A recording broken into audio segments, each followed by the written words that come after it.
Pittsfield, Pennsylvania is packed. IWC's 8th annual Night of Superstars. I'm Joe Dombrowski ringside.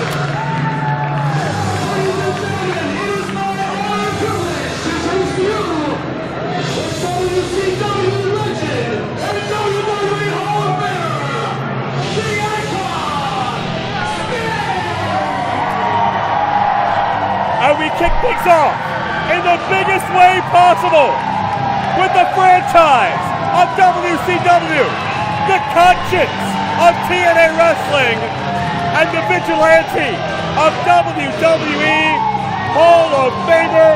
This is Sting!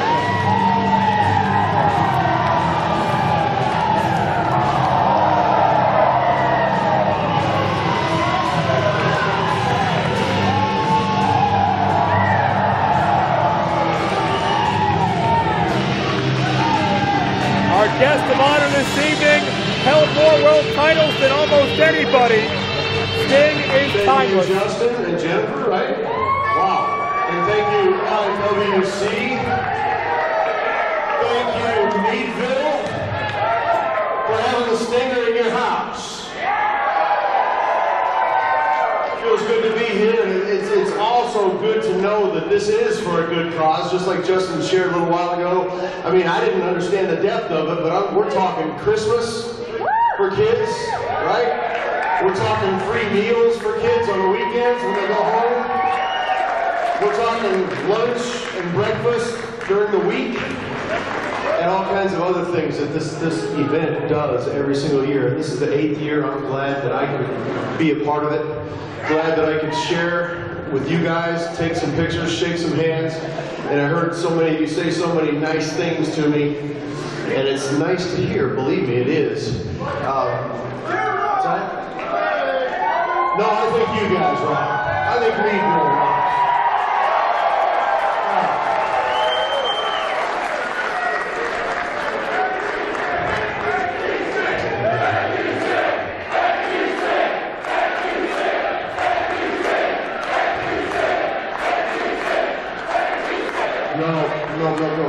No, don't thank Sting. Really. I want to thank you fans, all right? I want to thank you fans. I've had a great relationship with the wrestling fans for 30-some years now, and it feels awesome. It hasn't changed a bit. I love being back in the high school gym. It brings back a lot of memories, I promise you. I got some buddies of mine here tonight, and you're going to see some good wrestling, right? You came here to see some, right? Time that I shut my mouth and exit so you guys can see some grappling, all right? Somebody said next time come out of the ceiling. All right, without any further ado, ladies and gentlemen, it's showtime!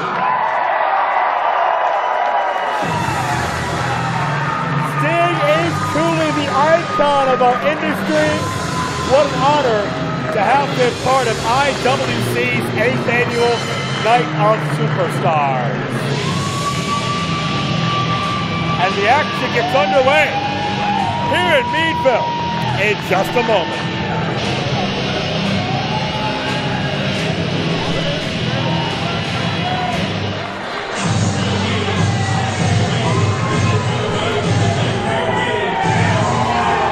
Wasting no time with one of the marquee matchups of the evening.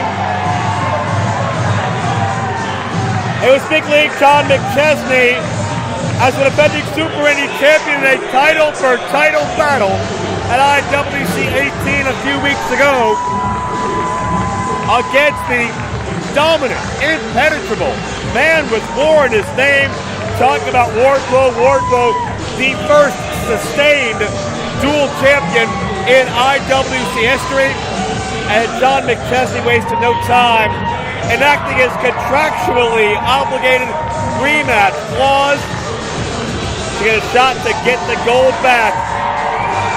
Only the Super Indy champion, only the Super Indy championship will be decided in this contest. but McChesney could undo a little bit of history with a victory tonight.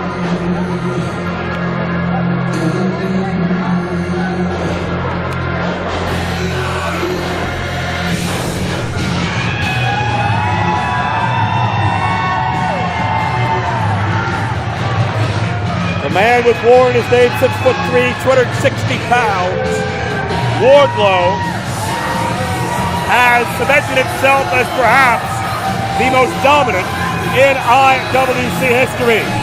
His success has spanned now not just the IWC Championship, but the Super Indy title as well. And with the Super Indy tournament just about 8 weeks away, Wardlow may be entering the most daunted night of his career, but to get there, to get to Super Indy 18, Wardlow must get through the most prolific Super Indy champion in history. Is Wardlow ready for the challenge? Is Wardlow ready to remain the man at all costs against all odds?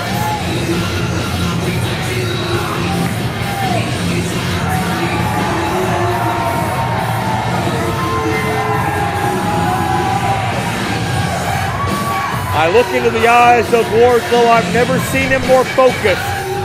I've never seen him more prepared. He's never been off his game. But Wardlow, as of late, has hit a new level we thought perhaps unattainable.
Only one man has held the IWC Championship more often than Wardlow. No one has held the Super Indy Championship more often than John McChesney.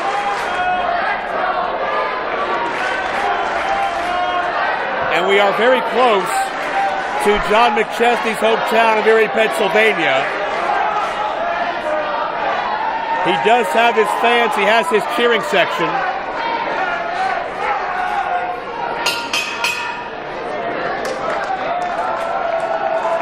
McChesney is synonymous with championships, and his IWC history, 10 different title reigns over 15 years in the company. And again, to restate, only the Super Indy Championship is at stake in this contest.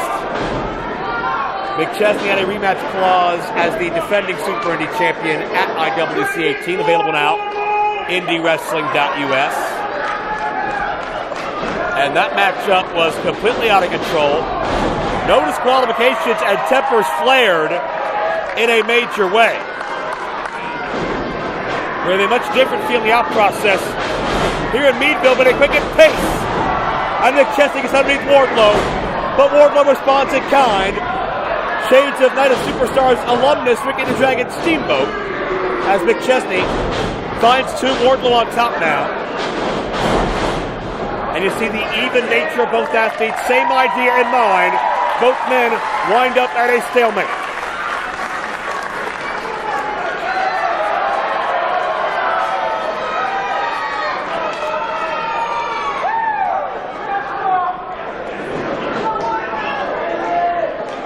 And both men have done in my eyes, an effective job of feeling out what the other's bringing to the table. And so far, it's neck and neck, 50-50. Wardlow's got that power advantage. No one's going to dispute that. You see that with the most muscular. No one's going to tell you that Wardlow doesn't have that power edge. But McChesney's got resourcefulness, experience, agility, speed, and McChesney's always had a deceptively strong striking game. And if you want to look at these guys and judge the book by their cover and say Wardlow will be the most adept striker, I would argue that point.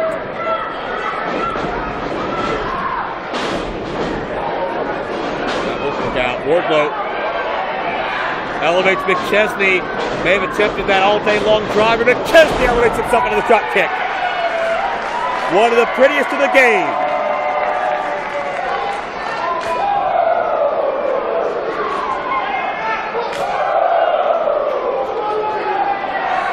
And those vicious knife-edge chops. I don't care how thick your chest is. I don't care how muscular you are. Those will sting you. Wardlow, I think, realizing he'd been phased, he'd been bruised, he'd been damaged, and attempted to charge into counter. McChesney catches Wardlow with a high kick. And Big League takes a chance.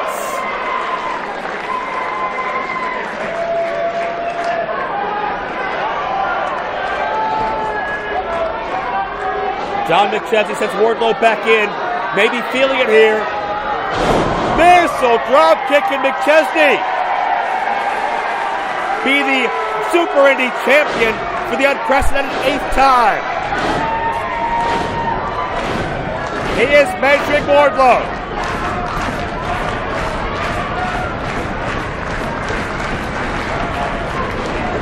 Wardlow caught the kick. McChesney telecoms it. Good grief.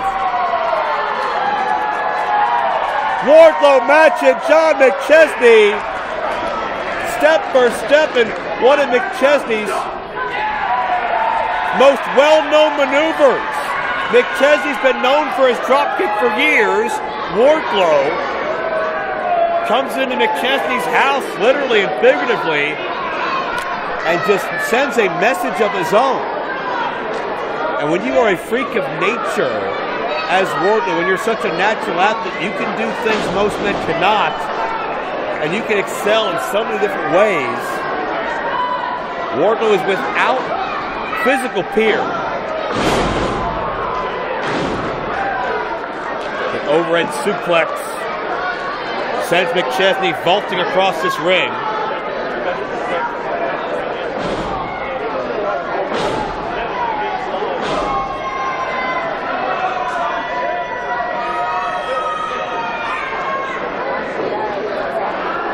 And now you notice Wardlow slowing the pace down, a bit more methodical.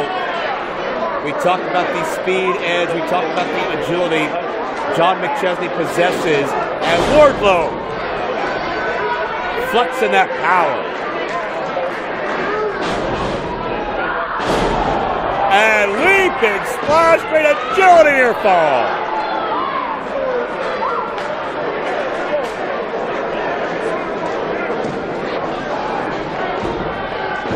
Second time, and Wardlow must know the tenacity that John McChesney possesses. McChesney's not going to stay down, and as long as he's cognizant of where he is, as long as he's breathing, as long as he's functioning, John McChesney will not stop fighting. Wardlow has to come in, lateral press off the suplex for 2. Wardlow has to come in prepared to do anything. Killer instinct at all costs. Keep John McChesney down. It's what he needed to do at 18. It's what he'll need to do here at Night of Superstars 8.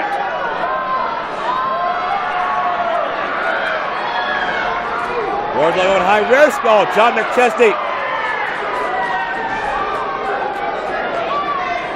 Touch Wardlow off of the pass. The defending champion is he is prone and perched precariously.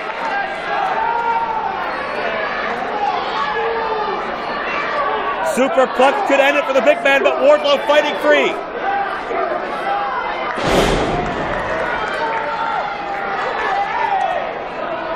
McChesney is down, and Wardlow from high above. No one there with a swanton.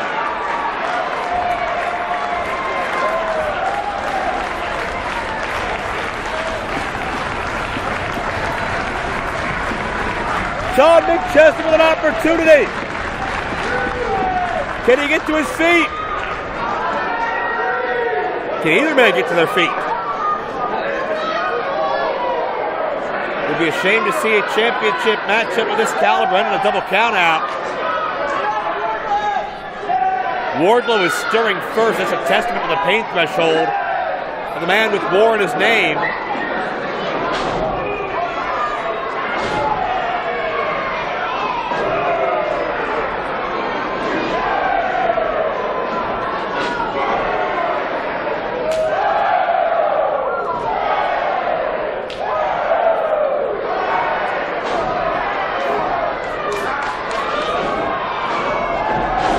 And McChesney took down Wardlow with one shot.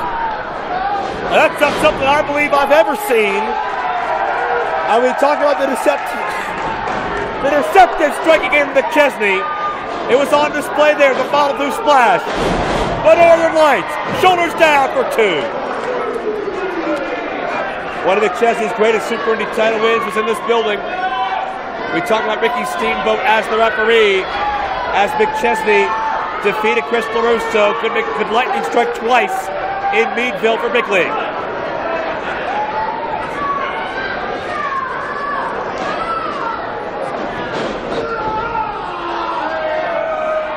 And McChesney may have been going TKO. Wardlow won't let it happen. Just a gut wrench, and Wardlow in near fall. Man, when Wardlow manhandles you like that, you just lose complete control of your body. You have no idea when you'll land, how you'll land, where you'll land.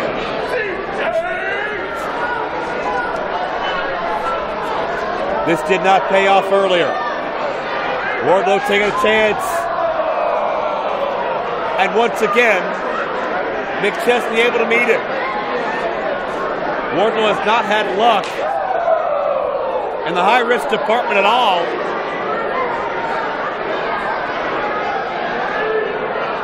And Big League, Hurricane Rana got 265 over.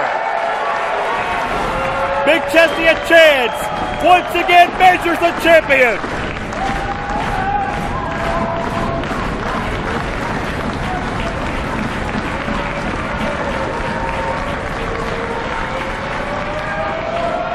McChesney to the front of the jaw. We got a new Super Indy champion. No!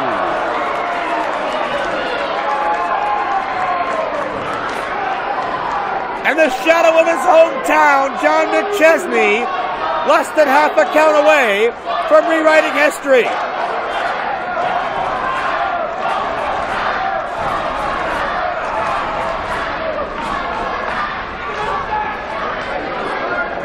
McChesney to his feet. You can see the toll Wardlow's taken on Big League. But John McChesney is undeterred. Big League's turn to take a chance. Double stomp, but nobody there, Wardlow! A super kick of his own! All day long! McChesney is planted, but not enough. Wardlow learned from 18 how much it'll take to stop John McChesney. Is this enough? Wardlow survives. And still IWC Super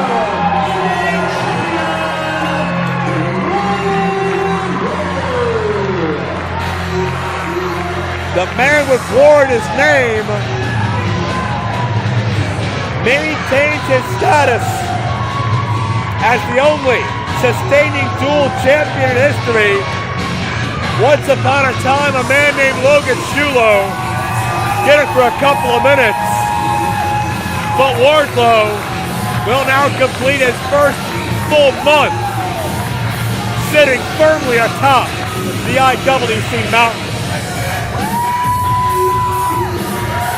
Will anyone stop the man with war in his name?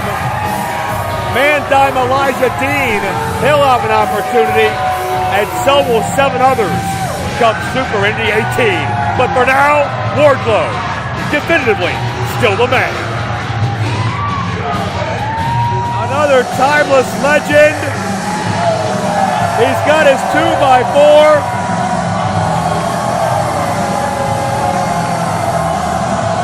An American patriot, former football star, wrestling star for, 35 plus years from Mid-South, the World Wrestling Federation, WCW, and still as proud to be an American as ever.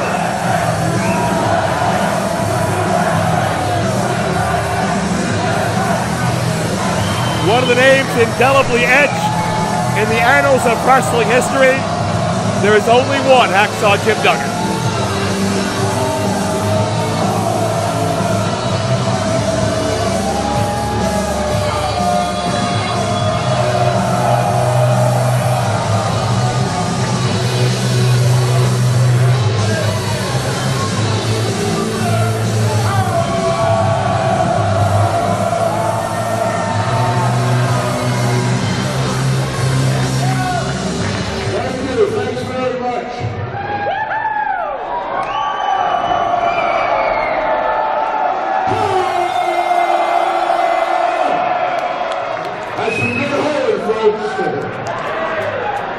But folks, I got a little bad news.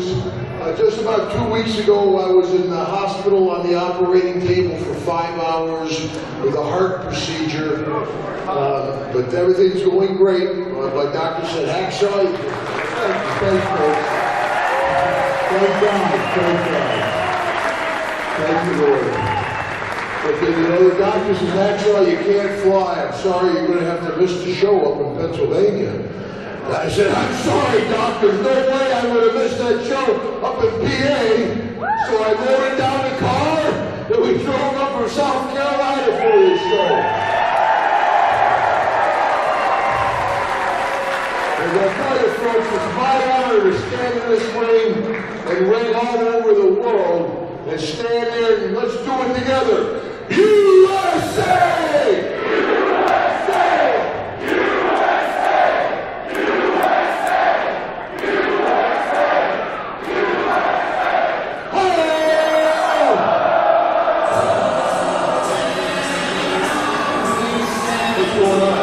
Well, Jim Duggan is supposed to be addressing these fans, and Duggan's scheduled to go one-on-one with the man behind the reset button. The man that can challenge for any IWC championship whenever he wants. Team Storm's Jaxon Argos.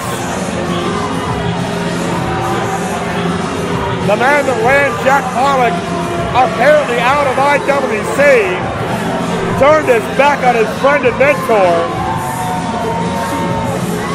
Of course, the high-stakes champion RC Dupree with Argos.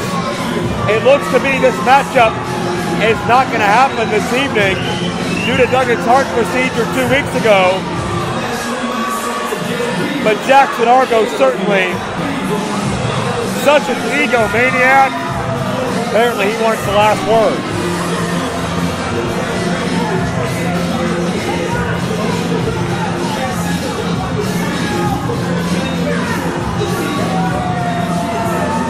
Argos has felt on top of the world, knowing he has no superior when it comes to calling his shot.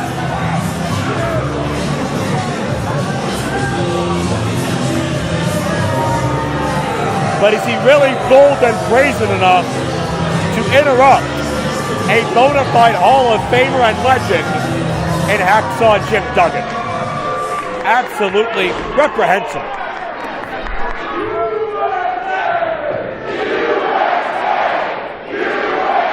And the Canadian sympathizers don't want to hear this.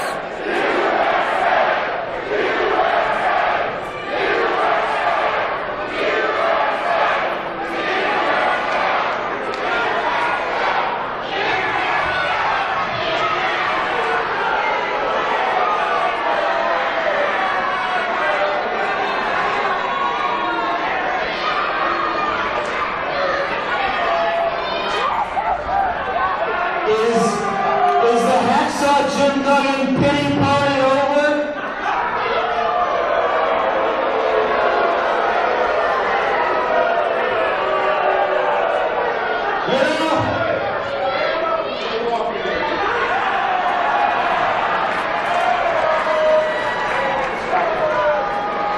You know, I have heard a lot of really creative excuses to not wrestle me, and by the looks of it, you're not exactly dressed to compete.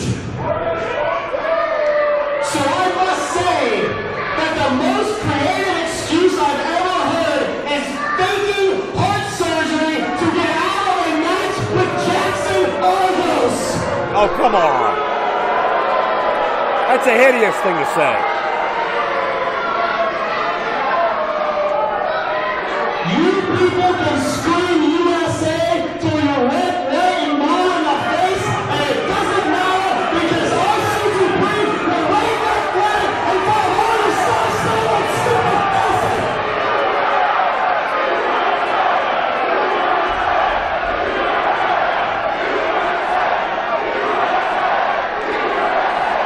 I don't think Argos is going to recruit any other Canuck compatriots here in Meadville. Now listen everybody. I know you paid good hard money to watch Jaxon Argos beat up Hacksaw Jim Duggan.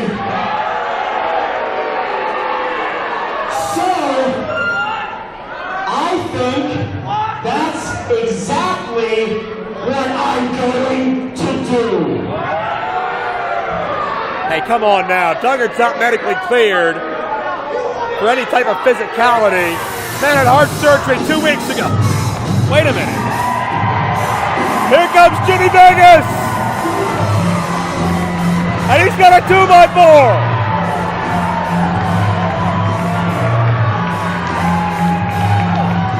Vegas respects the red, white, and blue as much as anybody.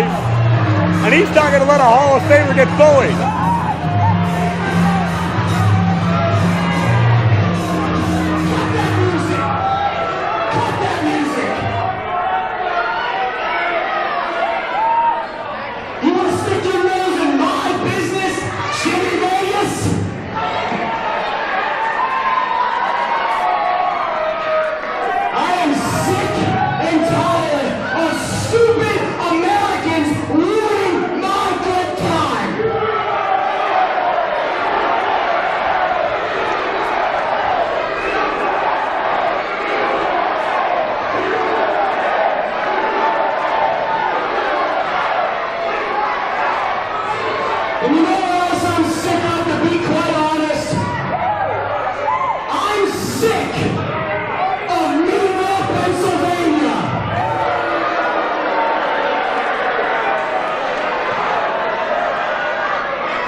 Come on. One of the most special events of the year for Meadville, Argos ruining everybody's fun. Do you want to consult the Hall of Famer who's got years of experience who might be able to direct you in the right direction, which is probably not to throw hands with me? Is Argos delusional? Well, with my fellow Americans, I accept. But for one night only, if I win, you two are going to stand for the national anthem. There we go. For one night, you guys are going to be goddamn Americans.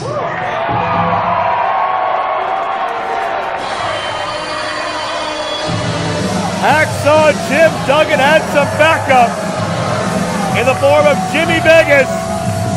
It's a battle of nationalistic pride as Vegas and Argos meet. Argos may have the power of the reset button, but does he have the power to survive Jimmy Vegas and relocate Night of Superstars to Canada? We'll find out later tonight. First time to my knowledge, the Riot title has been defended in IWC Remix Pro Wrestling, a company in the Southern Ohio area. They do fundraisers for the local Humane Society. Throw down for the pound.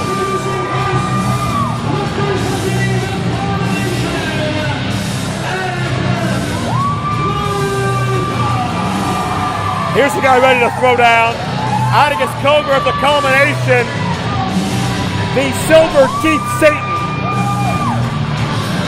A true embodiment of evil who has spread darkness everywhere he's gone.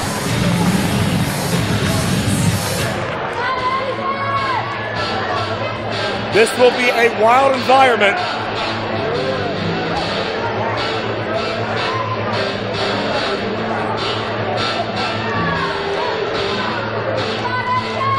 Atticus thrives in chaos. He grew up in the streets of Cleveland. He's seen many perish. He's been responsible for most of them. Wears the skin of his victims on his face.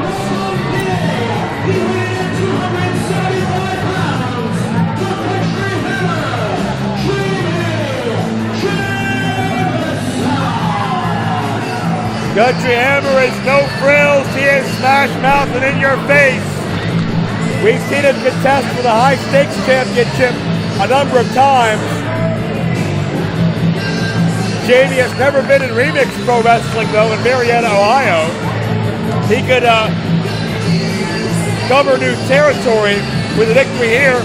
The winner of this matchup guarantees themselves a berth in the Riot Championship match at Remix Pro's Throwdown event a week from tonight in Marietta.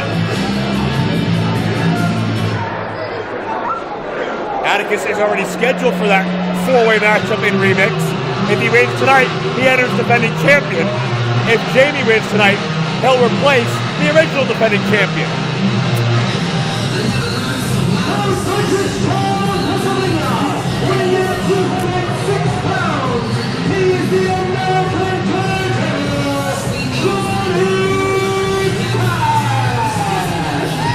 Dr. Dare himself, he never met a risk he didn't want to take. Johnny Patch is high octane. He is adrenaline fueled, and he loves to take chances. This match is all about chances. It's all about opportunity. Johnny Patch, in his rookie year, could win his very first championship.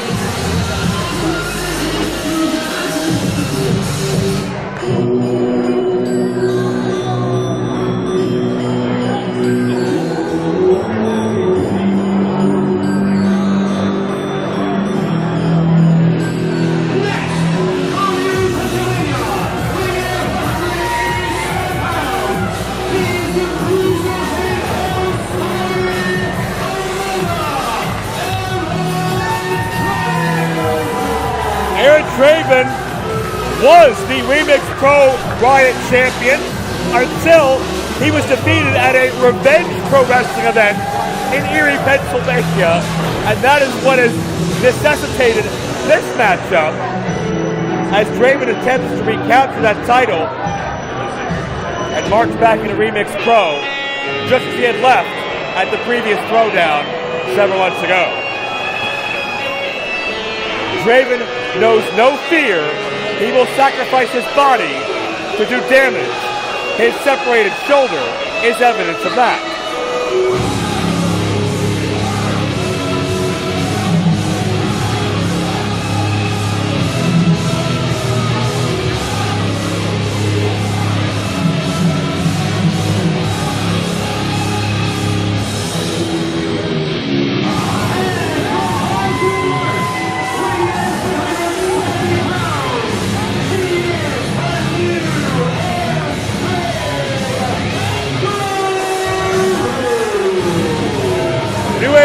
Craig is no stranger to championship gold in Remix Pro Wrestling or in IWC.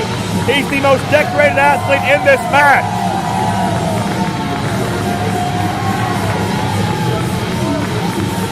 And with the New Age flag on the outside looking in of the Super Indy title picture, he now looks at a new crop of contenders and perhaps a new division to spread his infection.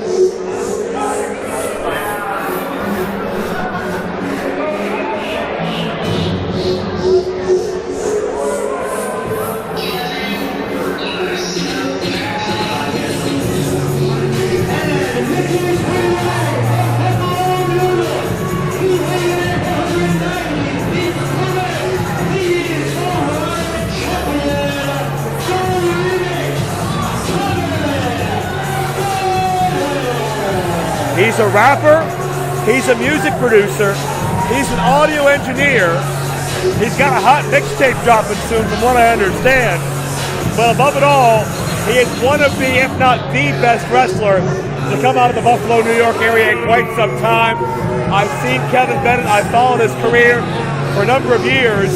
Bennett defeated Draven in a wild three-way matchup in Erie at Revenge Pro a couple of weeks ago.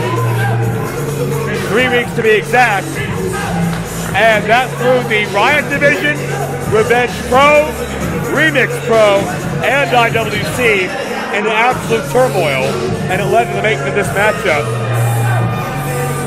Many men want the opportunity, only one can escape champion. I know Bennett came straight from the studio. He is as diligent and hardworking in the studio as he is in the gym, as he is in the ring.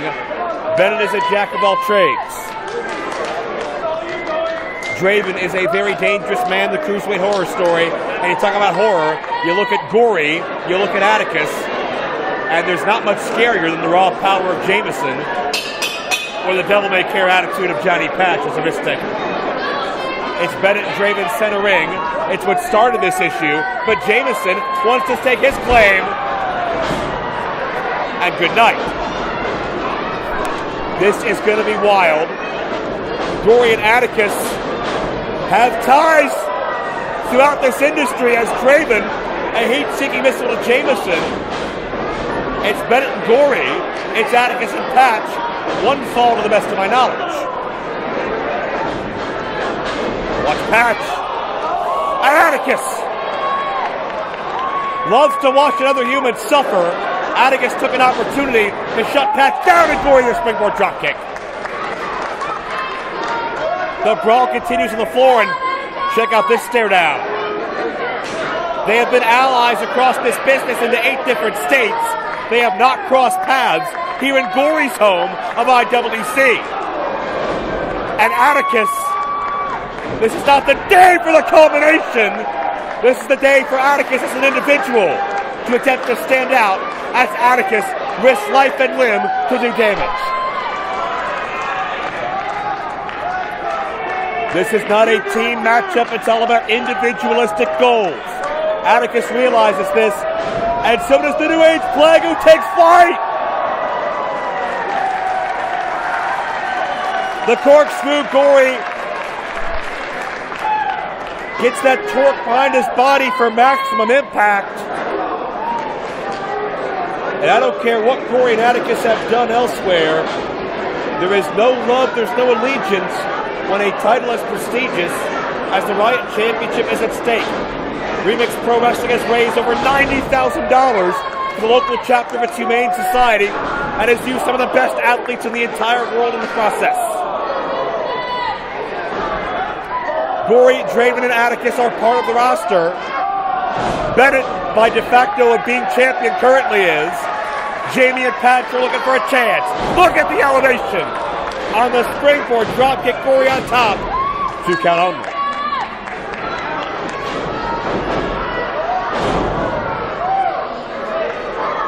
Gory has held the Remix Pro Tag Championship and the heavyweight title. Patch, or rather Jamison, that modified Blue Thunder Bomb, takes Gory down, and Draven with the save. Draven, a veteran, I've followed this man for about 15 years. trained under the great Rocky Reynolds, another local favorite. Draven with deceptive strength, but Bennett found a vulnerability for Draven, couldn't defend himself. And Bennett using Jamison as a springboard for that twisting neckbreaker on Draven, back and forth now centering. Twisting DDT by Kevin Bennett. On top, Patrick USA.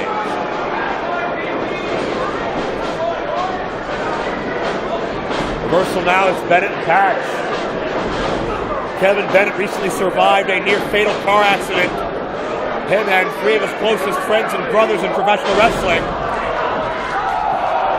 Great to see him here and on his feet, at least for a moment. And you're talking about family, as Patch, with a recycling knee, it was Bennett's cousin apparently that helped screw Draven out of that Riot Championship and helped Bennett win it. Bennett's got friends in high places, but I think it'll take more than family to survive this contest. Atticus, German suplex to Gory. That's the advantage. A nice moonsault. That's the advantage of not having a conscience, such as Atticus does. Friend, foe, ally, brother, you hurt whoever you can to get what you want. Draven the first kick. And Draven using his body as an offensive weapon. Nice senton variation. Bennett through the ropes down with a splash. And Gory with a drop kick. Atticus on the receiving end from all sides. Silver Tooth Satan got about kicked back right back to hell. It's Draven and Gory now back and forth. Jamison barrels over both men. Jamison mentored by Marshall the Bull. He knows how to get physical. And there's another Blue Thunder variation on Bennett. Jamison interrupted by Gory. Jamison and Pat, certainly the two dark horses in this match. Their career changes in a big way with a victory. And so will that Remix Pro matchup. Throwdown for the pound coming up. I believe it's Throwdown 19 next week in Marietta. And Jamison's nearly 300 pounds. Are you kidding me? Jamison flies! Impact with, what, 4 different men? And I can only wonder what's going through the mind of Johnny Patch.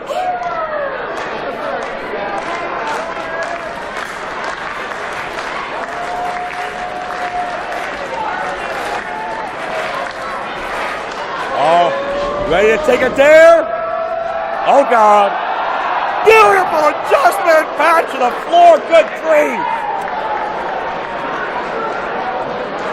That was a high risk and a half. Patch did a header on the field and came out on top.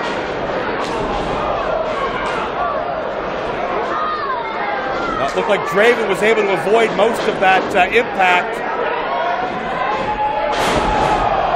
Patch with a flip pile driver. Could this be all? Oh, you gotta believe that would have been it. If not for Atticus Cogar. Atticus not saving Draven. Atticus looking out for his own championship interest. And Patch dropped on the back of his neck. My God, this action is all over the place. You see that scowl of hatred, of scorn on the face of Atticus. Just got kicked off by the Remix Kevin Bennett. Oh, nicely done. Bennett calls that Lincoln Bio. And modified Falcon Arrow. Bennett going to retain the championship, but Jamison interrupts. Bennett's an athlete I would love to see in IWC more. I'd love to see him remix more. But he may not survive the Jamison Death Belly driver. Bennett's got nothing but upside. A major star in Buffalo, a major star in Canada with Smash. And his championship accolades go far beyond this Riot Championship.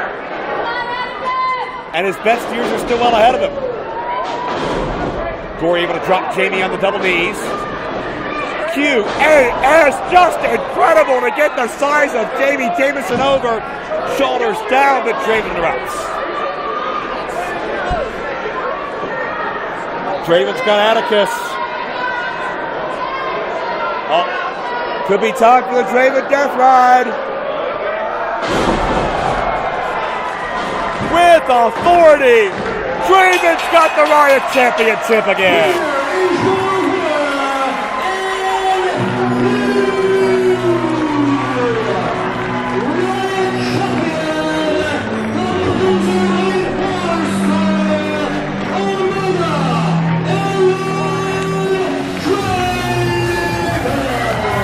What Aaron Draven avenges the loss of 3 weeks ago at Revenge Pro Wrestling in Erie, Pennsylvania. He is now officially a two-time Riot champion. He moves on to Remix Pro Wrestling in 7 days' time. It'll be Jason Kincaid, Ron Mathis, and yeah, it's Atticus Cogar once again. A four-way match for Draven. But as far as tonight, it's Draven. One more time, Riot champion, back on top in the shadow of his hometown. An Erie boy himself, separated shoulder and all, the Cruiserweight horror story perseveres.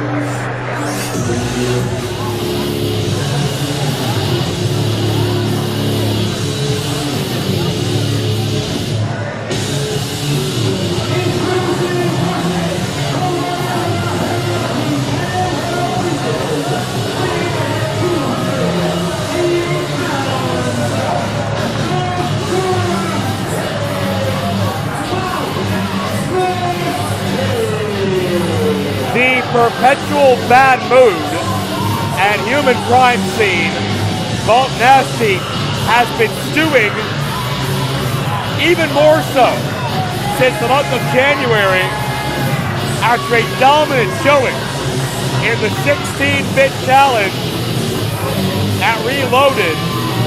Vault Nasty was eliminated single-handedly after being, believe it or not, There's a hurricane coming through. after being her a choke slam.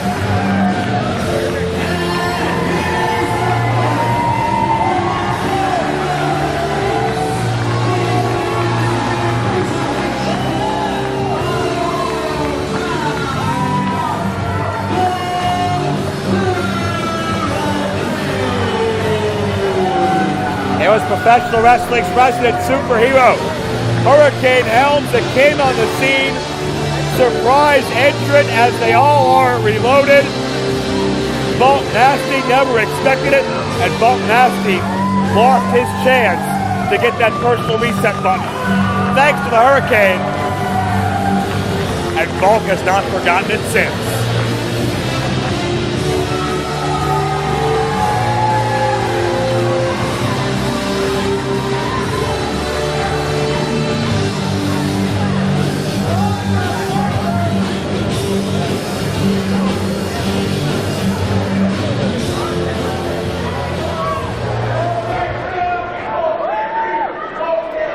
Nasty, you can sense the rage just permeating off of him. Hurricane with his personal championship, his Highway to Helms title.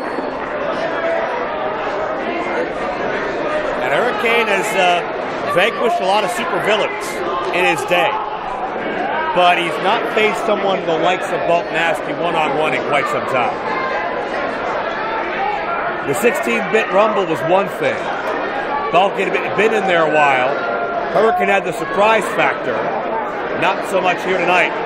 Of course, Hurricane was originally scheduled to challenge Wardlow until John McChesney enacted his Super Indy Championship rematch clause. And that opened up the door for Vault Nasty to say, I want another piece of the superhero.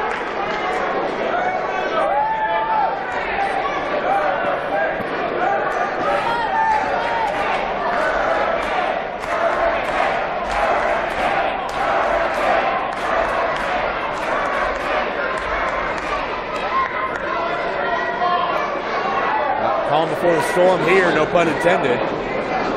As both men collar and elbow bulk, about 290 pounds or so. 6'4" or 5. Hurricane Helms, he's big in his own right. I don't know if he qualifies for that cruiserweight weight class anymore, but Hurricane's got deceptive power. He chokeslammed Vault Nasty. That was a huge moment in IWC recent history. Hurricane the side head rock, trying to neutralize the big man. A collision, and Bulk does not move. Bulk just probably felt like a fly landed on him. And I have never seen Bulk in better physical condition. I have never seen him bigger. Daring the Hurricane to hit him harder, hit him faster, hit him better.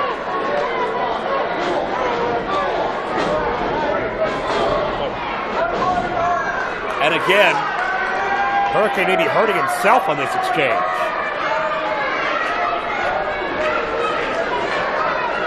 It's a much different environment than, again, the surprise factor that Helms had in January. It's face-to-face, eye-to-eye.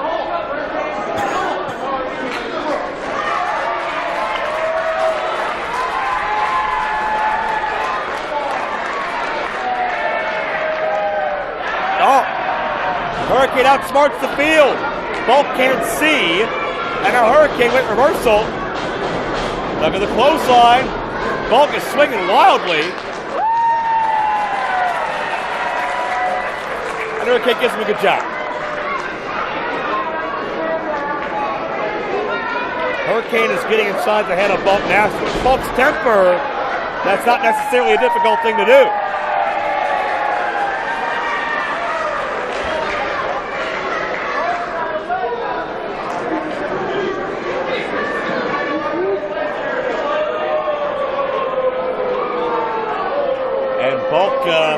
Looking for a breather. Oh. Helms inviting Bulk back in, but Bulk wants to fight on the floor. And this is Bulk's wheelhouse. Helms dropped hard on the guardrail. Nowhere to land there that feels good.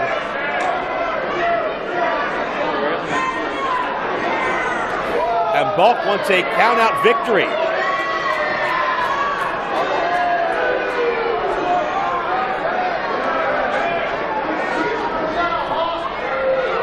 What a shame it would be to see the superhero fall in such circumstances, but thankfully, Hurricane back in the ring, but certainly the worst for wear. Bulk Nasty taking over now on the Hurricane, former World Tag Team Champion, longest Cruiserweight Champion in history. A man who's been in the business 25 plus years, has a wealth of knowledge, still the same passion as he did from day one. But Bulk Nasty looking to beat that passion out of Hurricane Helms.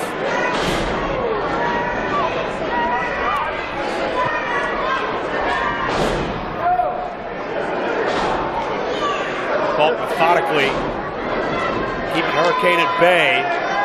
Helms can fly, Helms can move. Bulk negating that. Even a superhero can't fly if you got Bulk Nasty resting his knee on the back of your neck.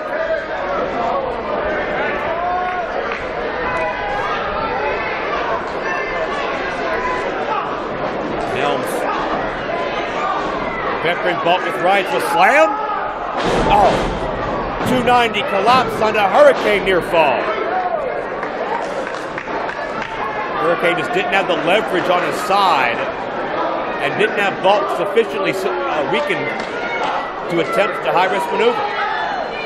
And you may think a slam's not high risk. When Bulk is in there, everything is high risk.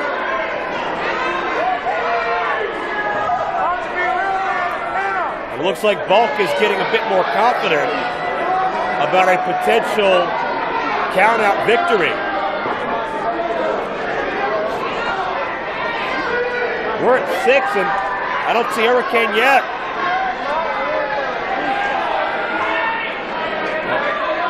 We're at 8, 2 seconds are made. Hurricane just back in before the count of 9. 1 second until Bulk Nasty had perhaps vanquished the legend of the superhero Hurricane Helms. And back to the floor.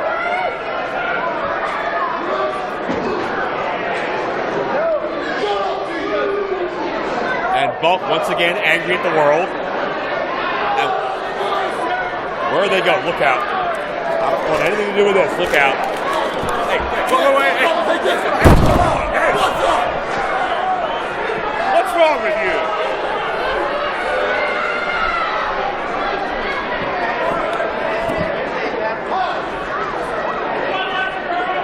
Hurricane gets lowered onto our table. And now the official's counting. Hurricane's halfway to the locker room. How in the hell is he going to get back in the ring as Bulk Nasty again looks for a cheap count-out victory? We're at 4. Hurricane is stirring, but he's still a solid 50 feet from the ring.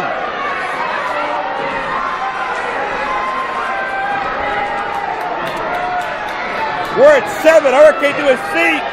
Hurricane's struggling. Hurricane's fighting. Can he make it? We're at 9. And just in. At about 9.9, that Hurricane has had enough. He's at all he can stands and he can't stand no more.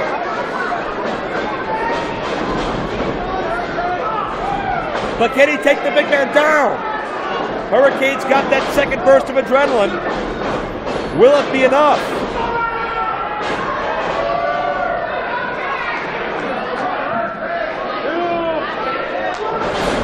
Flying uppercut connects. Bulk is dazed. Well, it worked, it reloaded. Can he get 290 up? No. The elbow to the temple. Oh, Bulk Nasty. Huge power slam on the human crime scene. This will do it. 2-0. Bulk Nasty wants to get half a count away from defeating the Hurricane. Bulk can protest all he wants, but there's really nothing more that can be done. Hurricane kicked out. Hurricane is one of the most resilient athletes in the history of this industry, for my money. No.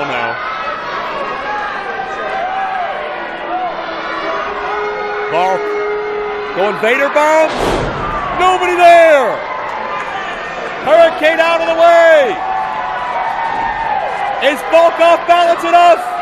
He got the leverage. Horror choke slam. He has done it.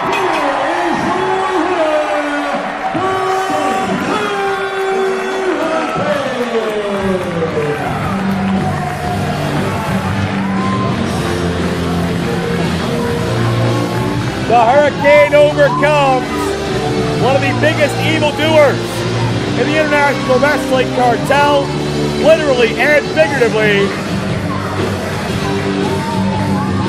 The superhero comes to Meadville and saves the day. One of the most endearing personalities in the history of professional wrestling, and one of the most hardworking. Hurricane brings a dose of positivity and an otherwise negative life for Bulk Nasty. Hurricane's a victory here in Meadville.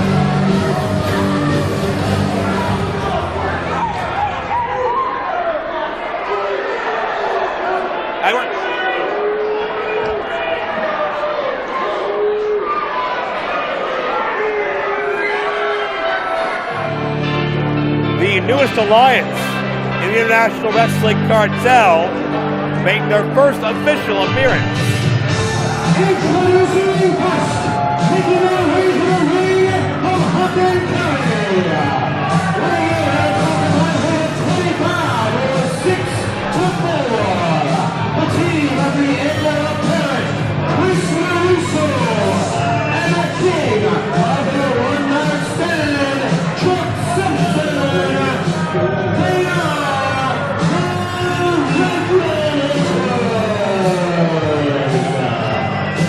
Well, LeRusso and Jock have a few things in common.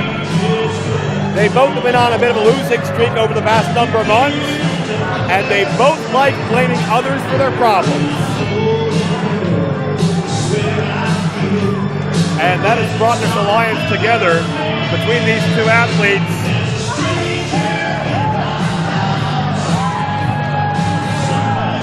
And they will have a very, very tough test to kick off this allegiance.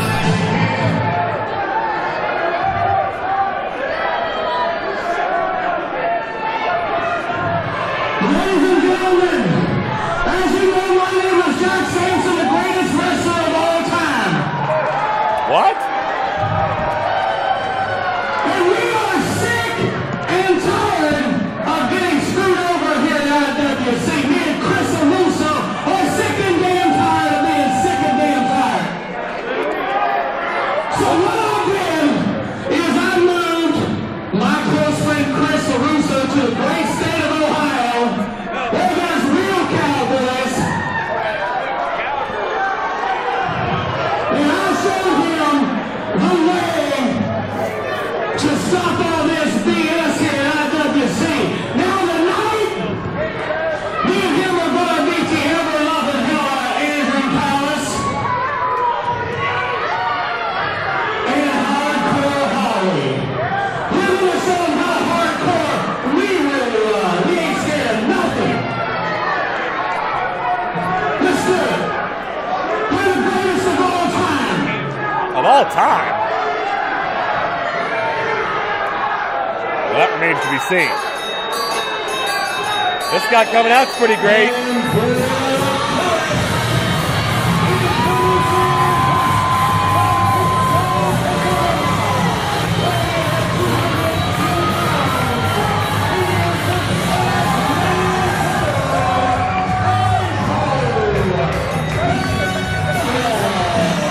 Most of Jock Samson's problems started with Andrew Palace, defeating Samson in a bull rope match late last year. We saw a darker side of Palace in that particular rivalry. Palace and LeRusso. Palace and LeRusso a long history as well.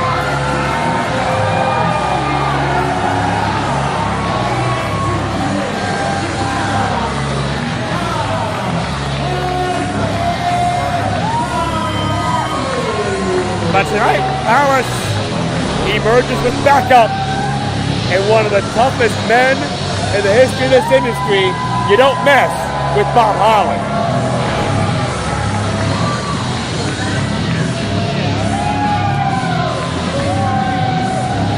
A man so tough, the only nickname appropriate is Hardcore.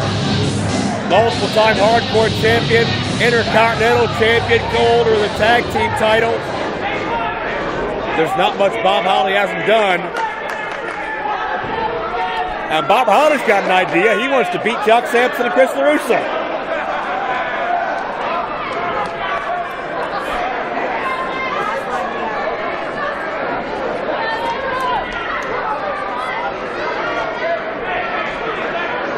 You could sense the energy of both these athletes, just the frenetic energy of Andrew Palace and just the temper of Bob Holly boiling over. Jock and Chris have proclaimed themselves the greatest of all time, and despite the fact this is their first ever match together, jumping the gun a bit.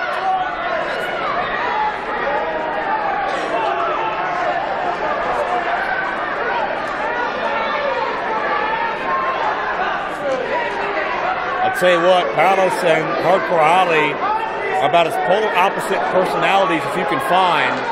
We'll see if they can find a common ground in their mutual enemies.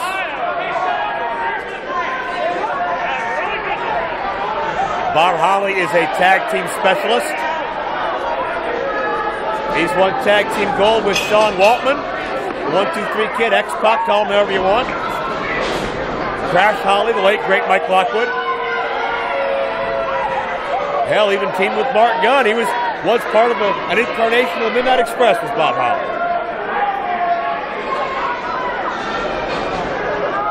Holly was tag team champ to partner with Cody Rhodes as Cody entered WWE. We'll see if he can find similar success here this evening with Andrew Palace by his side.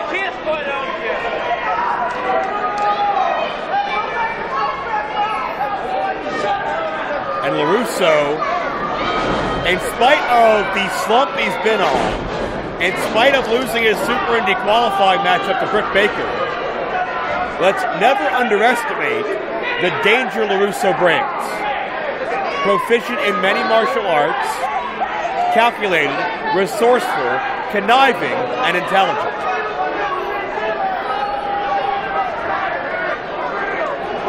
LeRusso claiming the hair was pulled. If Bob Holly pulls your hair, I think we're all going to be aware of it because Bob will be holding the roots in his hair. Deep collar elbow tie. You can sense the aggression from both these athletes. Clean break, and LeRusso does not want to be the recipient of a Bob Holly right hand. And Holly's one of those guys that just commands and demands respect. No matter who you are, no matter where you've been, once you've been in the ring with Hardcore Holly, he will make you respect him.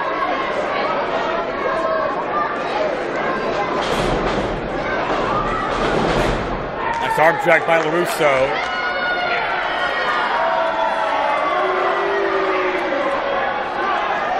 LeRusso got in deep, and we made those comparisons earlier in the night to Ricky Steamboat. I think that would be a fair comparison again, and Holly getting a bit of a feel of what a proficient wrestler Chris LeRusso is. Did Jock just say get back before I get angry?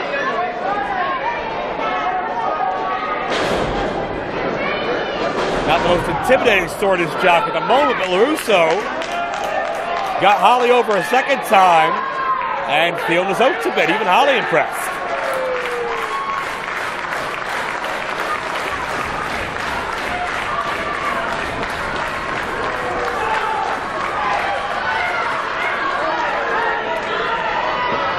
And LeRusso wants to enter a test of strength, a knuckle lock with Hardcore Holly. This may not be the most well-advised move.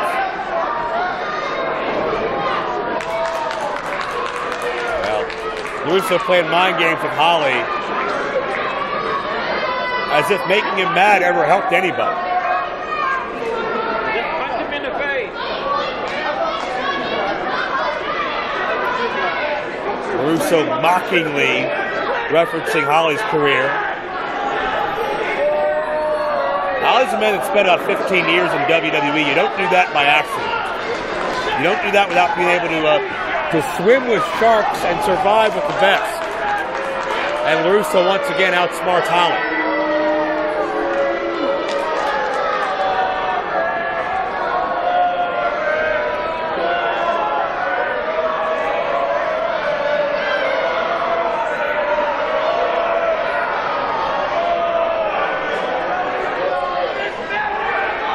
LeRusso, a third attempt at outsmarting Bob Holly.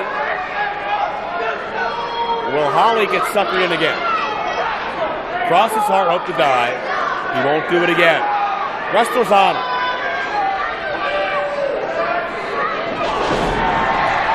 And that's what you get. And it's Holly with right hands. Now LeRusso set for the ride. Clothesline connects. And you see that aggression of Hardcore Holly that's been building. It's been festering, and it's now boiling over. Ouch. What a chop by Hardcore Holly.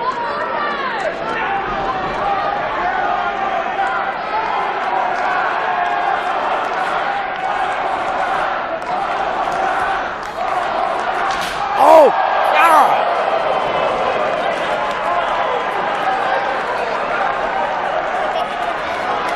This is a lesson and a half, and Ballas couldn't be happier. One more.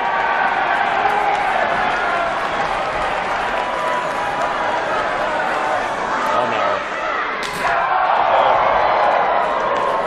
That sound just... Oh, Jock got it! That sound reverberates throughout the entire town of Meadville.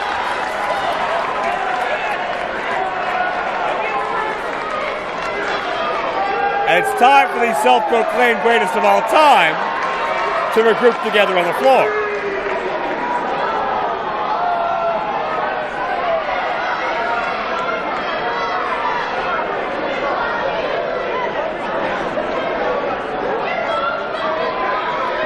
Whereas LeRusso favors what used to be his chest and is now pretty much ground beef. He's looking for Jock to tag. Jock doesn't want any part of Hardcore Holly. And I can't say as I blame him.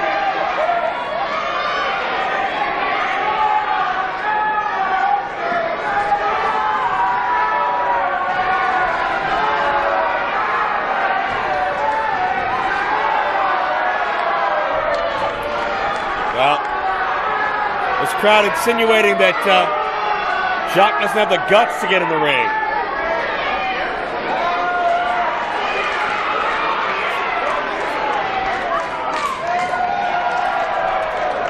And Palace tags in. Palace and Jock will never exchange Christmas cards. I don't think they'll ever see eye to eye on much of anything.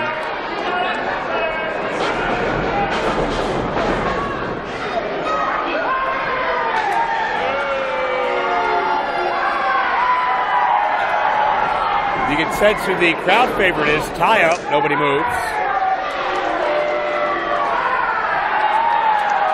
Palace is feeling the energy. Jock with a knee.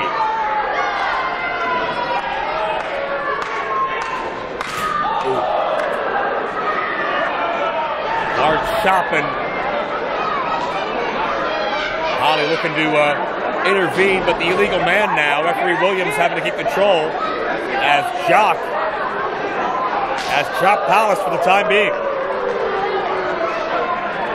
Jock is trying to out-chop Hardcore Holly and pretty much throw it in Holly's face. But Jock's got to be concerned with the man he's in the ring with. One more.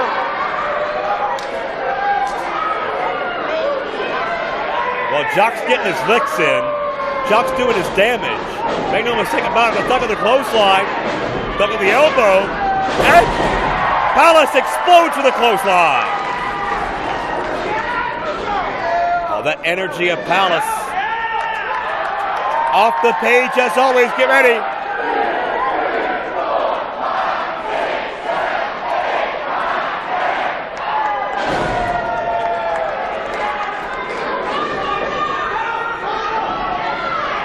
And Palace smartly hanging on to Jock as he tags in Holly. Look out. Pick it up right where we left off. That will sting. That'll stop your heart.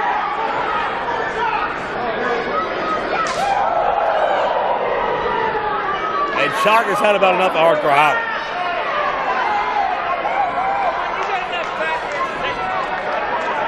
I'm amazed either Jock or LeRusso are still standing at this point. And Holly sent it to the post. I think Jock baited Holly to the floor that time. And once Holly was on the floor, Jock was in his wheelhouse.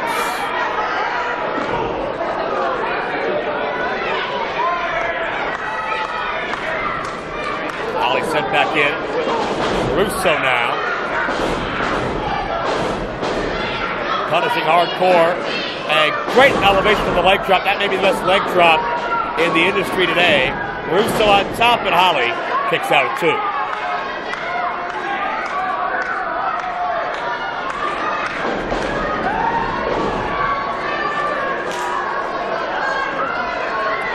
Back comes Jock, and we're seeing now the chemistry of LeRusso and Jock. Certainly, you must surmise they'd spent a lot of time together, training strategy sessions, as LeRusso illegally has a hold of Holly behind the back of the official, who's with Palace and Jock. But LeRusso and Jock have bonded over their mutual disdain for, let's face it, pretty much everyone around them.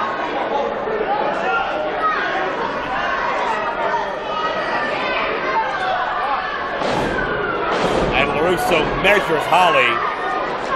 Right to the side of the jaw, we've seen frequent tags. We're seeing the confidence grow between Jock Samson and Chris LeRusso.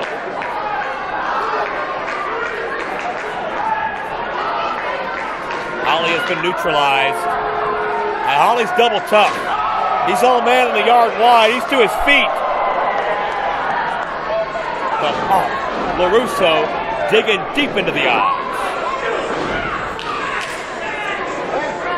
Jock back in. And that cohesion by LeRusso and Jock Samson is well on display.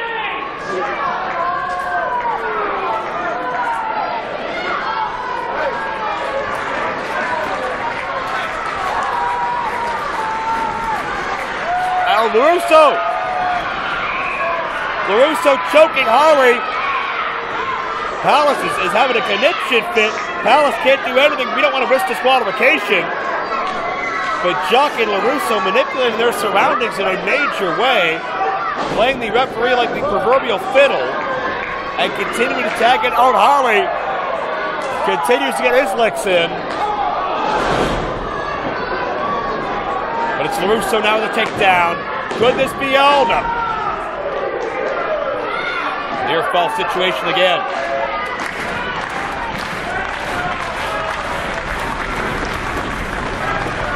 Cheap shot to Palace. And again, playing on that temper of the Spasmanian Devilics, LeRusso and Jock. Measures him. I think Harley moved out of the way. I think Harley had sidestepped. LeRusso hit Jock. And Harley came back with a clothesline. Harley just barely moved out of harm's way, but he did. And that's all that matters.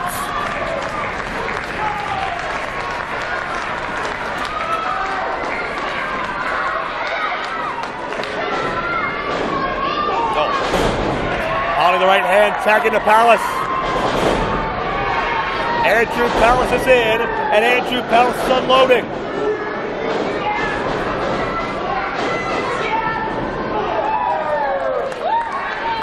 Shot for LeRusso, shot for Samson as Palace is a man in his own as Bob Holly recovers. Holly just barely made it to that tag. Back suplex nicely done. LeRusso lands high and tight. Shotgun drop, kick LeRusso into Jock. Could this be hernia driver? All LeRusso counters, he's felt that a time or two. Ankle lock. LeRusso looking for a submission. Oh no.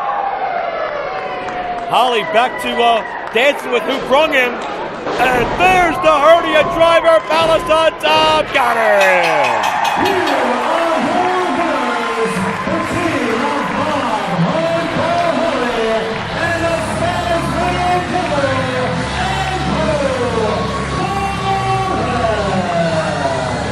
On paper, polar opposites, but in this matchup, they found that common bond, they found that common goal, and their disdain for all things Chris LeRusso and Jock Samson led Hardcore Holly and Andrew Palace to victory. Hardcore Holly as tough as ever, Andrew Palace as determined as ever.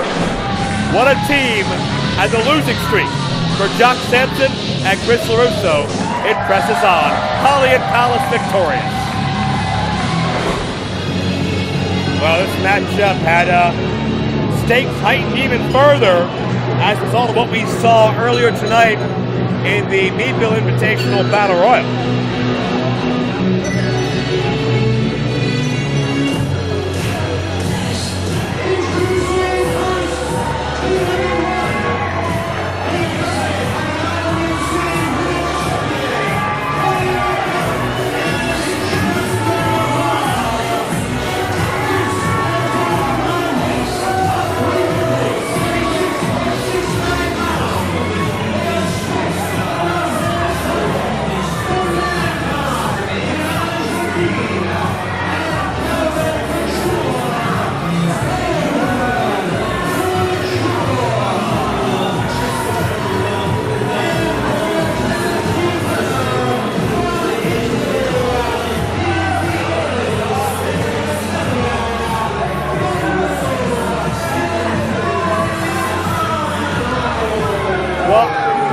I feel like Mambo means he's the only authentic Italian in the building. There's other authentic Italians in the world.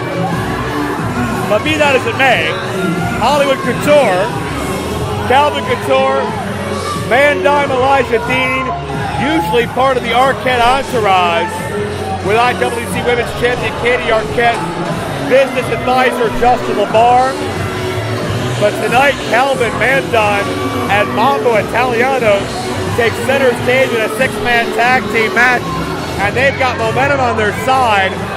Meadville Invitational Battle Royal, Mandime eliminated both members of the main event after a Katie Arquette low blow. Mandime gets an IWC title shot next month.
Talk about prestigious entourages.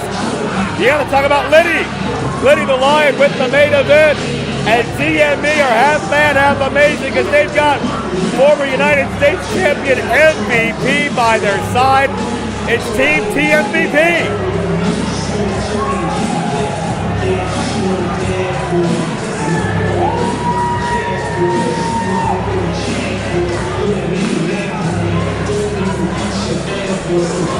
And Mambo and their entire Arquette entourage want nothing to do with TME and MVP in the early going.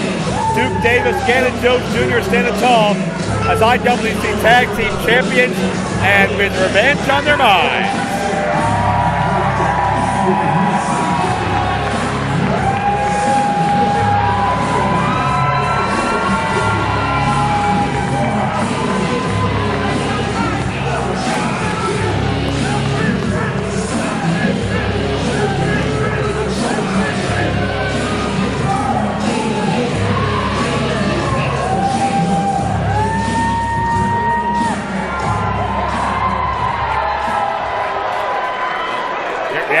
For main event and MVP as they are outnumbered.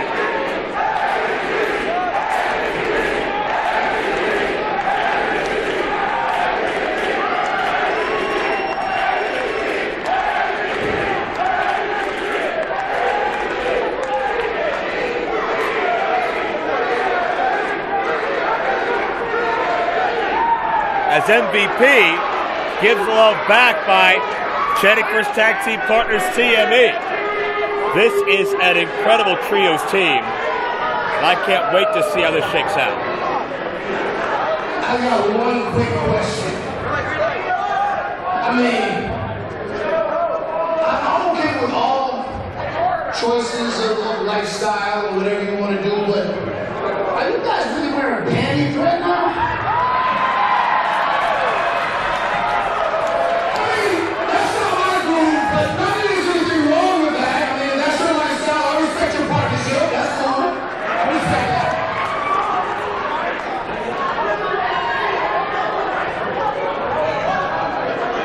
Certainly the entire entourage very eccentric and have their own unique fashion flair.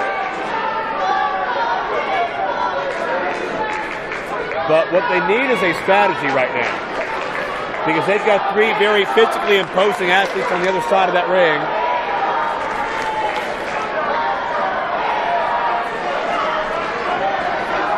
And even though Mandime got the last word in the Battle Royal, they got momentum on their side. It could be difficult to carry that over.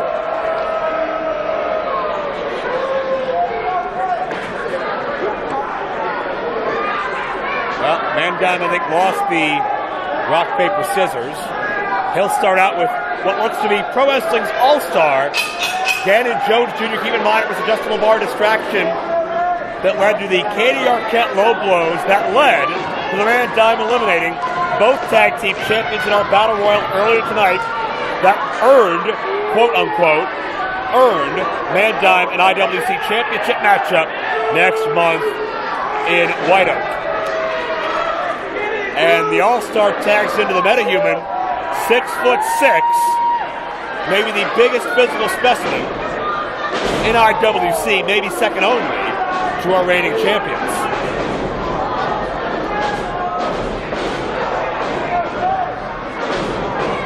Duggan is sending Van Dime across all sides. That side suplex with authority. Van Dime in a bad way in the early going. And Ganon takes out Calvin and Mambo and just punched the skull of Elijah D. And the recover to Ganon. Ganon protesting, but we're just getting started here. Beautiful vertical leap on the dropkick. That's why he's called Pro Wrestling's All-Star. Amazing agility, one of the best. Here comes MVP now. Did Calvin get tagged in?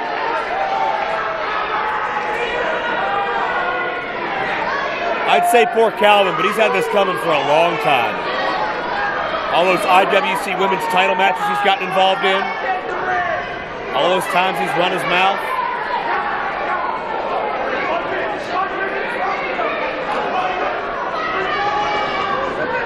I'm not sure if Calvin's half man, half amazing, but he's going to have to step up to the plate. MVP offering up a free headlock. It's Lawler Kaufman here in Meadville in 2019. And Calvin tried his best, but he gets the caution on the top turnbuckle.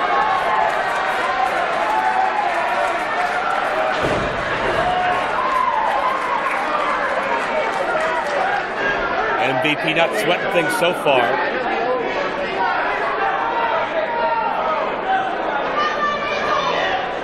Is Calvin really getting mouthy with MVP?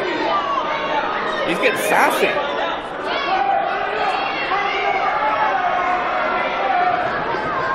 Oh no. Calvin, we hardly knew ye. Oh, look how quickly you realized that was a mistake. Right hand, goodbye, Calvin. MVP sends the fashionista for the ride. Leapfrog. MVP, amazing agility in a one-man flapjack.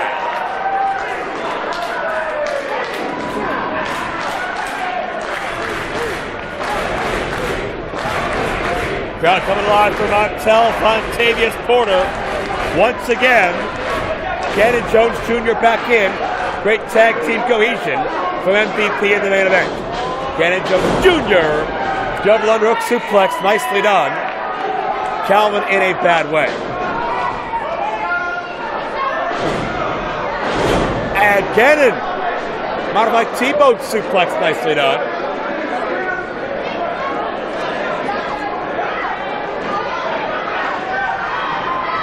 And wait a minute, Calvin is distracting the official, and on the outside, oh, come on! Katie Arquette with the women's championship, right into the knee of Ganon. Distractions aplenty all around the ring, and now Calvin, like a Rottweiler, just zoning in on that knee of Ganon Jones Jr. and wrenches it. You can hear that thud, that impact of championship on knee throughout this building. And now the Arquette entourage takes over.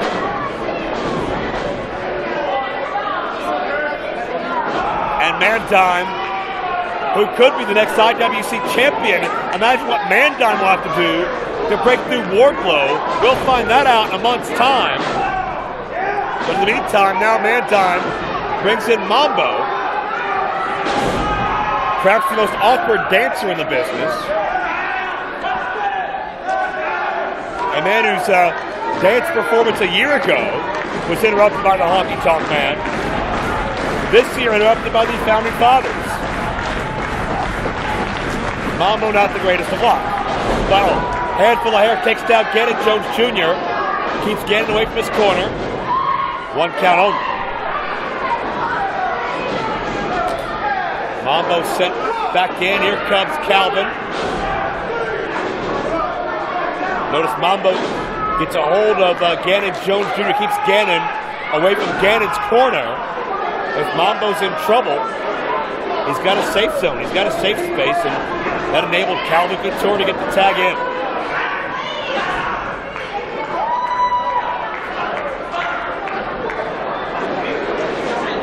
Calvin tenacious on that knee. Mambo back in.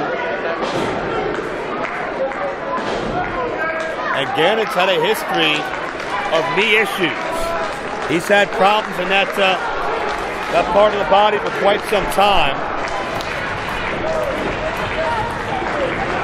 And this Arquette entourage exploiting it to its fullest. Ganon the right, but notice Mantine has his own body between Ganon and Ganon's corner. And Ganon sidewalk slam! Not sure where he found that, but Ganon creates an opening.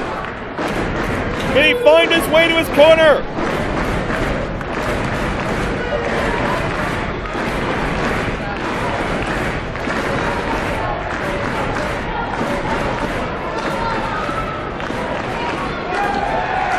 Mad Dog gets Mambo, and here comes MVP. MVP unloads on everybody. Down across the knee goes Mambo. In kind for Elijah Dean. Look at this. Oh, God, Mad Dog got launched from the stratosphere. And Calvin. Oh, this got caught like a small child. Meta-human with a power slam. Oh, wait a minute. I think I know what's next. LeBar and Katie know. Oh, Liddy takes care of Katie and LeBar. Double Duggan knocker. I love it.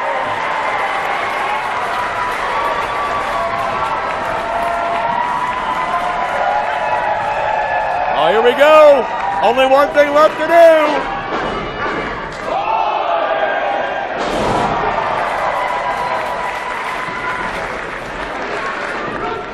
Fisherman suplex MVP, chopped the shoulders and got it.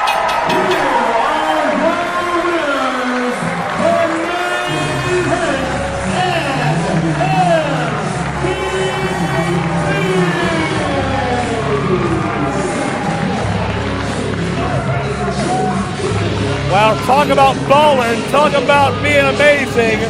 MVP, the main event, avenged the behavior of the Arquette entourage from the Meadville Invitational Battle Royal. And what a celebration.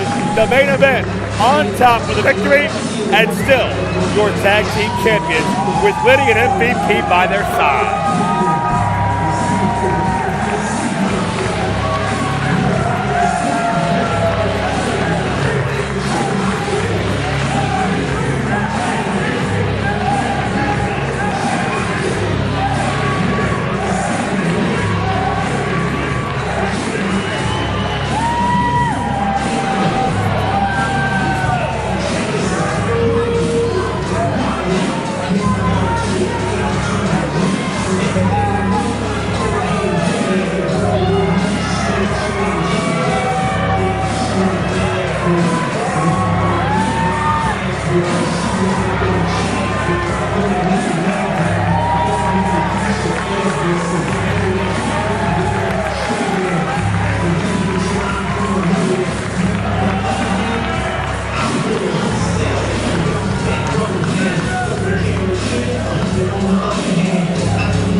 from the very bottom of my heart, I want to thank each and every one of you for coming out here tonight supporting independent wrestling.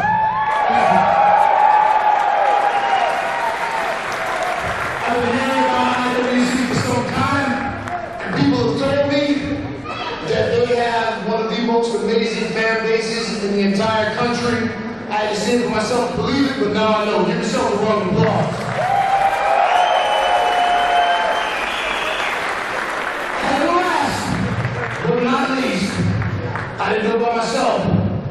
I had a hell of a team in here with me tonight.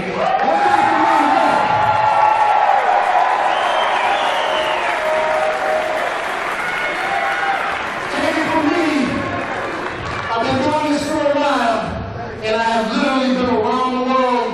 I've seen the best, I've wrestled the best, and I have beaten the best. Keep an eye on these guys, because you're going to be seeing them somewhere big real soon.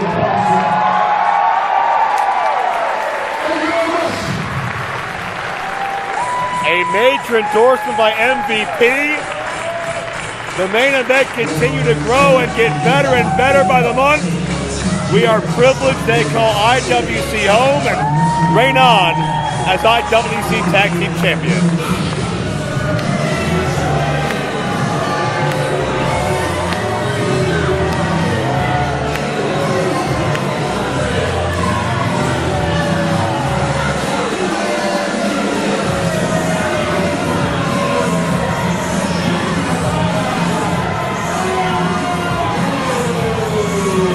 Argos rudely interrupted Hacksaw Jim Duggan earlier tonight as Duggan was updating all of us on his heart condition, a 5-hour surgical procedure Duggan underwent 2 weeks ago. It is a modern medical marvel that he's here in attendance today, but Jaxon Argos disrespectfully, as usual, made it all about himself. You see Argos with the Canadian-inspired 2x4, RC Dupree High Stakes champion in tow. If Argos is successful in this our main event, he will personally relocate Night of Superstars from Meadville to Calgary, Alberta, Canada.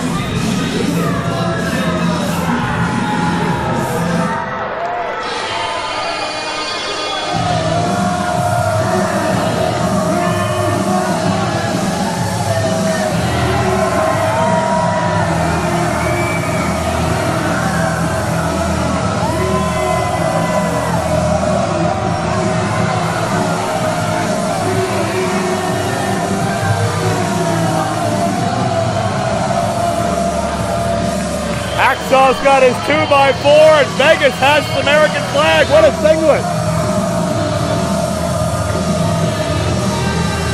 It is Americana through and through here in Meadville, Pennsylvania.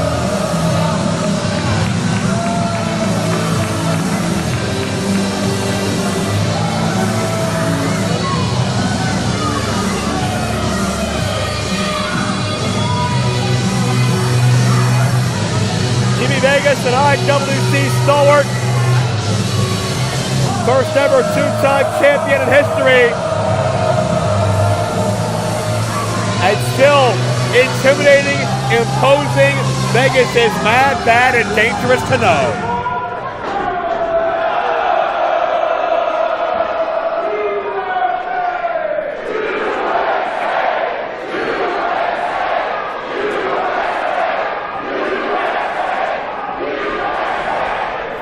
Somebody as unpredictable as Hacksaw Jim Duggan, the Hall of Famer, by his side, anything can happen. I'm not sure who's more eccentric, Duggan or Dupree. Oh, look out. Argos has done enough to disrespect the legend.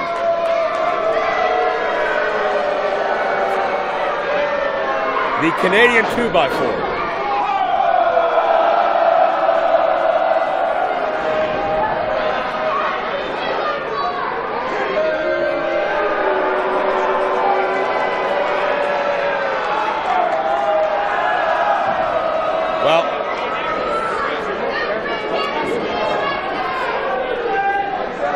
Duggan and Dupree will be ringside. Argos versus Jimmy Vegas. Argos has had the power of the reset button in his hands since winning the 16-bit challenge that reloaded this past January. Argos can challenge for any championship at any given time. Argos can push that button to reset the rankings, put himself on top. Argos has been riding high since betraying his mentor and leader, Jack Pollock, apparently excommunicating Pollock not just from Team Storm, but perhaps from IWC in general. In Pollock's speech before Argos did the deed, Pollock referenced watching Jimmy Vegas as a fan some 15 years ago, the infancy of IWC, and that having helped inspire Pollock to go down the road of being a pro wrestler and wanting to be an IWC. Poetic that Vegas lines up in the ring with Argos here tonight.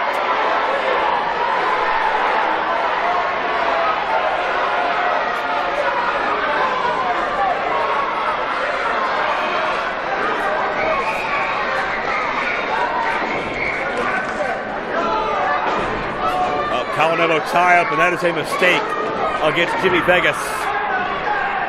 That overwhelming upper body strength of the founding father. Argos able to reverse to a wrist lock. Argos is very technically proficient. He's very sound. You don't pass the Landstorm Wrestling Academy without being a very proficient technical athlete. But will it be enough for the raw power of Vegas? I'm surprised to see Vegas playing that game in the early going. We'll see where this develops. And what I believe to be the first ever in-ring meeting between these two. And Vegas made it look easy. The deep scoop with a hard slam. Argos down.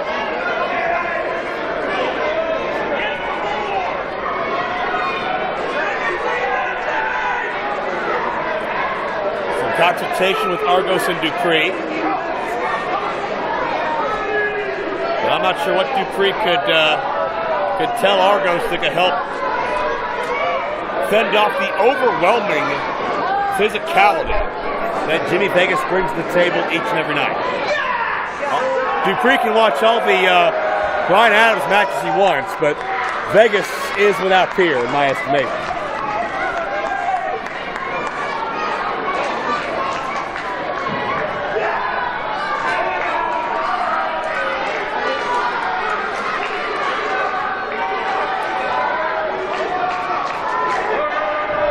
Never stops running that mouth.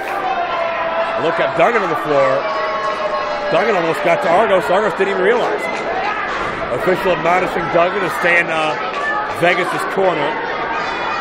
And you know Duggan would love nothing more to be in that ring and competing, but doctor's orders have kept him out 2 weeks from heart surgery. And Argos feel a little too good about himself. Vegas hurls Argos. Ouch.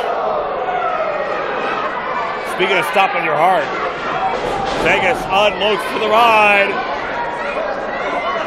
And Vegas making this look effortless. Follow-away slam. And Dupree, yeah, you get back down, Dupree. Smartest move you've made in a long time. The reigning high-stakes champion, RC Dupree, who has refused to defend the championship once again.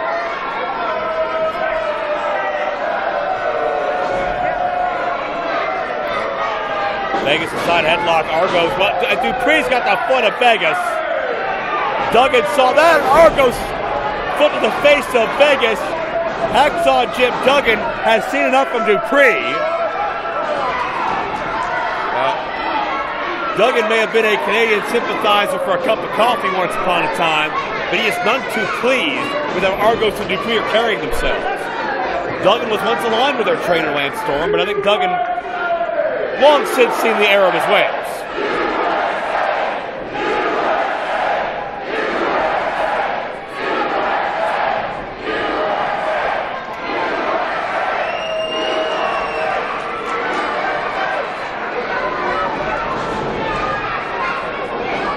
Argos, axe kick nicely done. As Argos has run away with this matchup since Dupree's involvement pulling the leg. Oh no. He'd want nothing more than to do this to Jim Duggan. He did this to Jerry the King Lawler in spite of his past heart attack, the Jaxon 5.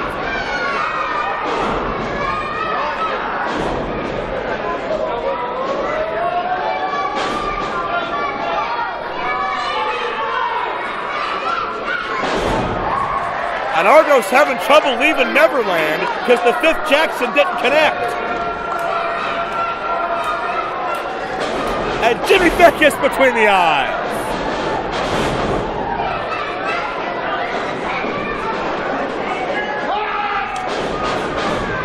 You don't want to make Vegas angry. Clothesline barrels over Argos.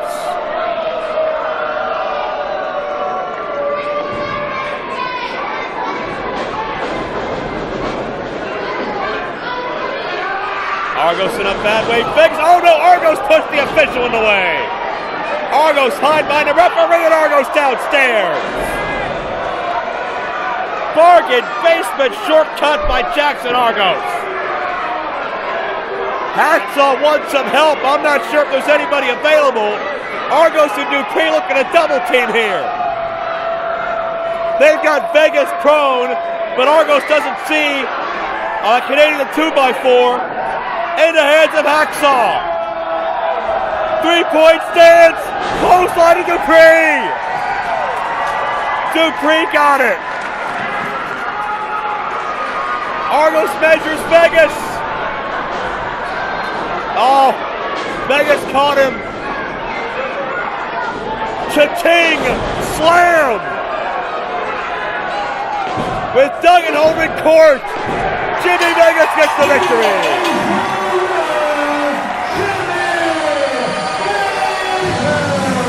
And that means Argos and Dupree want to stand for our national anthem. What a moment for America.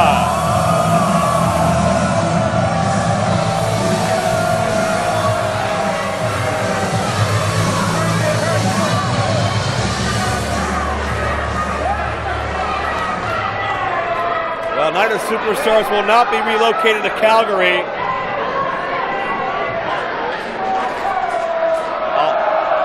I don't know if Hacksaw's done with Argos yet.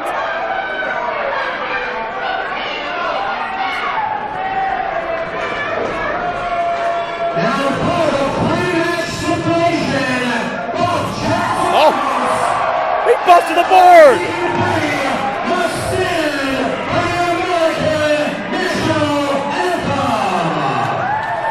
I love it.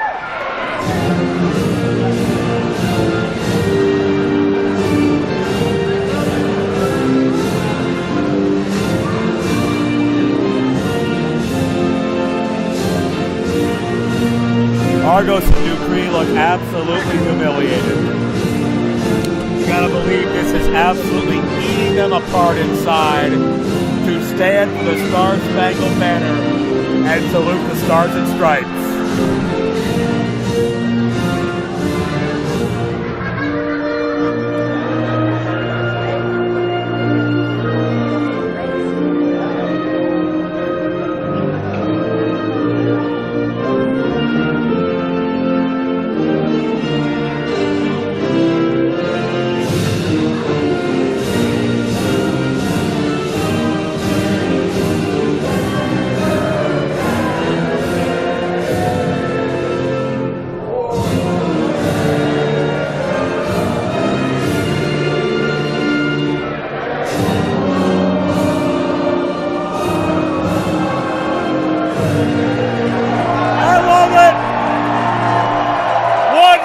Exclamation point from Hacksaw, Jim Duggan, and Jimmy Vegas.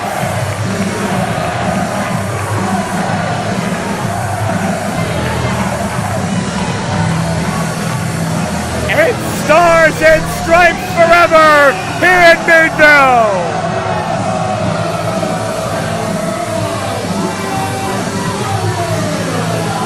Find IWC Wrestling on social media. Visit IWCWrestling.com. Find out what will be near you. Ladies and gentlemen, this is Joe Dombrowski. Thank you, Meadville, for another unforgettable year.